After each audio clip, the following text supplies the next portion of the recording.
I'm starting my practice this morning with a few rounds of breath.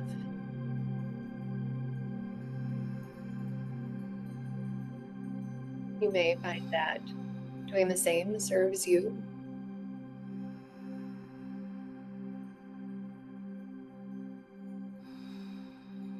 Before we dip into our insight practice,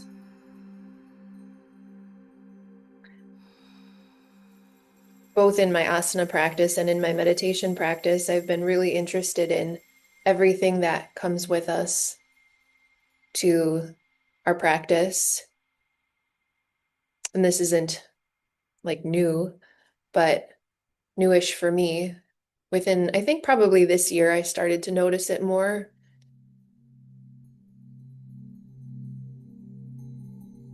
So you may take time to see what's here.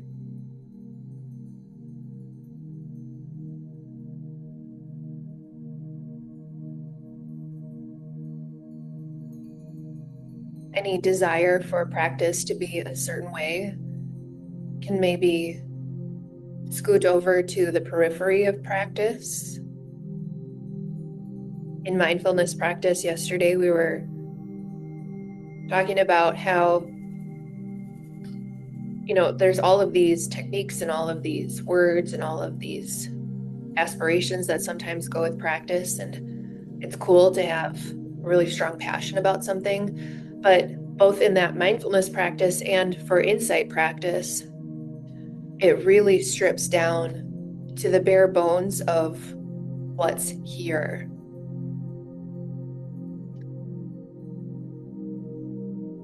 And this is like a no bullshit practice. I was thinking about this a few days ago, actually, when I was teaching restorative yoga, and I seem to have my my clearest insights when I'm teaching restorative.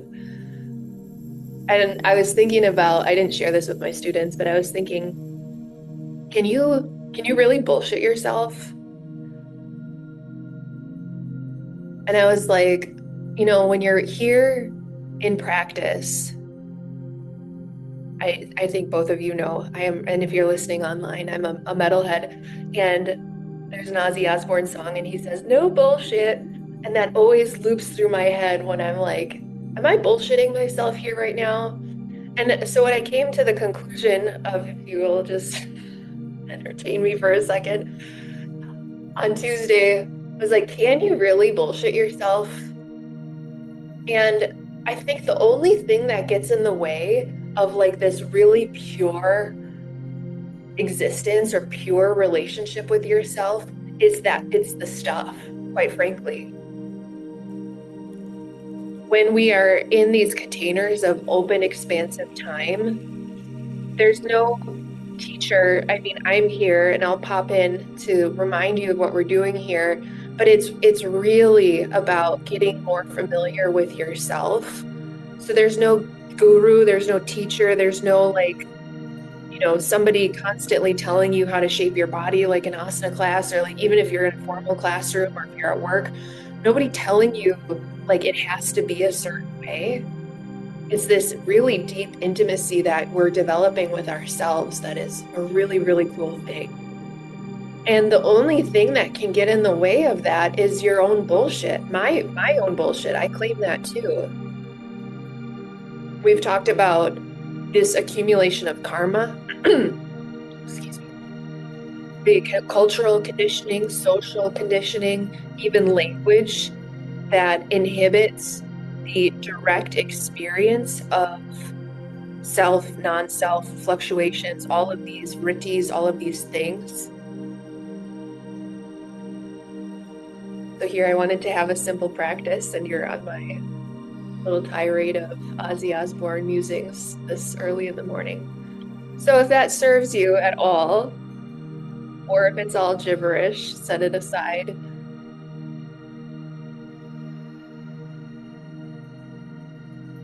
Simplicity. If we can find ease or kindness in the wave that we ride of this insight experience, that would be my only recommendation. I'll pop in a few times to make sure that we're grounding ourselves in a few anchor points and we're not lost in cyberspace or mental space, head space, body space, heart space. Everything that comes through our experience is allowed to be here because it is exactly what's happening. We drop our preconceived notions. We drop all of the accumulation if possible. And even if it's a fraction of a second where our experience transcends words, conditioning, teacher, we're starting to get glimpses of that insight. So let yourself be here.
All we're doing is riding the wave of our experience.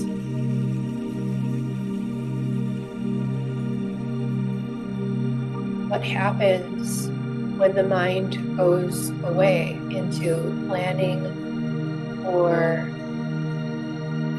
anticipating or ruminating?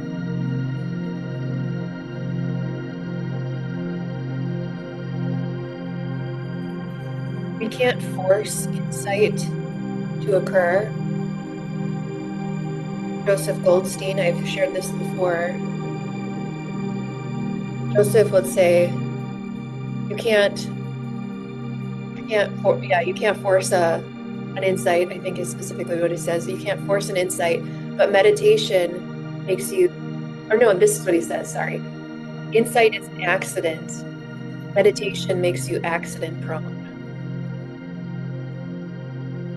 Or if you're more sparkly, Elizabeth Gilbert would share that all of this inspiration is all around you. It lives in the ethers, sometimes comes down a little bit closer to earth. You have to be open to grabbing that insight, or in her case, she would say creativity.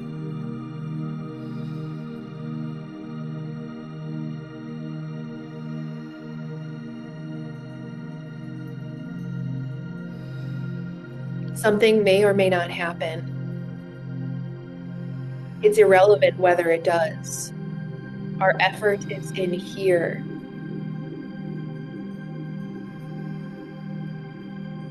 Riding the wave and being open to how big or small those ripples of experience are.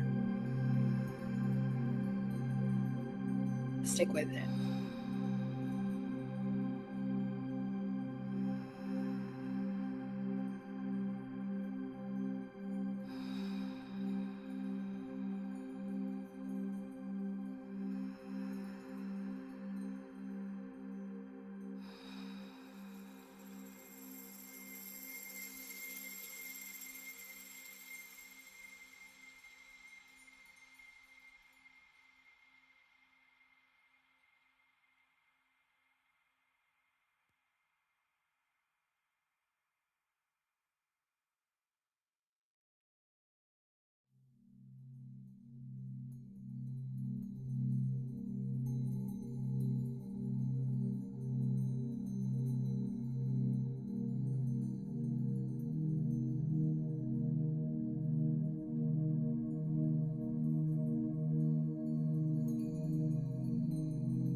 I'm just pausing for a moment in this last container of time before I come back to you. Has there been any bullshitting? I know I'm not being very polite with my language, but it gets it done, right? Have you been fooling yourself at all in this sit?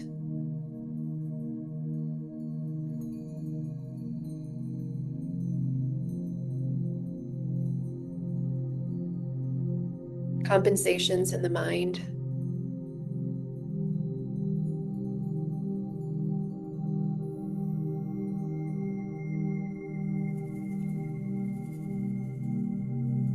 We open and soften to what's here. Maybe the physical body has had a second to chill out. The mind has had a second to chill out. The heart has had a second to soften, let that armor down. One more chunk of time here together.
last minute or so, you're welcome to bring one hand to your heart, both hands to your heart, whatever feels good.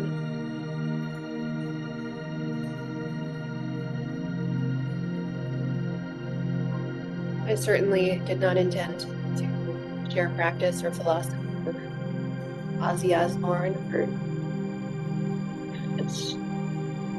Can you imagine Ozzy Osbourne, Elizabeth Gilbert, and Joseph Goldstein together? Whoever would have guessed. They showed up here. It's all good. Thank you so much for your practice this morning. Thank you, as always, to all of our teachers who come before us. Perhaps opening yourself up to those sparkles or accidents of insight that pop up through the rest of your day. We'll close with Ozzy Osbourne. No bullshit today. Just you, this crazy thing called life. You're doing with yourself. You're doing here with us in community. Hands together if that serves you as well. May the merits of this practice be of benefit to all sentient beings. We include ourselves in the circle of compassion.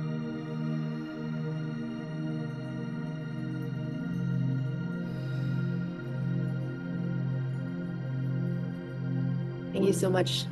Have a beautiful rest of your day.